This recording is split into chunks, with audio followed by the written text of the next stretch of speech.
τώρα έχουμε φτάσει 50. 3, 2, 1, πάμε.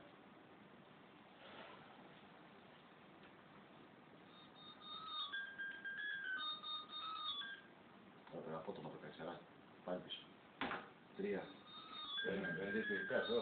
Ας το χτυπάει, δηλαδή. Ας το χτυπάει και το κλείνεις μετά, ναι, 2, 1, πάμε. Ρε χαρά, πολύ απότομα το κάνεις τώρα. Πιο χαλάρα, πιο χαλάρα. 3, 2, 1, πάμε.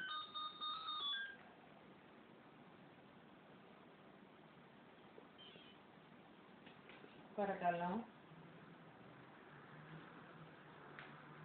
Ποιος είναι? Γιατί δεν μας αφήνετε ήσυχους? Τι ζητάτε επιτέλους από εμάς?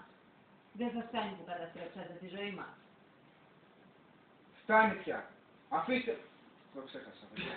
Το ξέχασα. Τι να κάνω.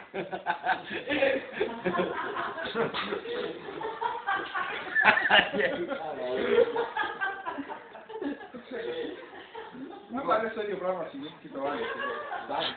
Φτάνει πια. Ασχοληθείτε και με κάτι άλλο. Πόσες φορές θα το πω. Είμαι αθώος. Αθώος.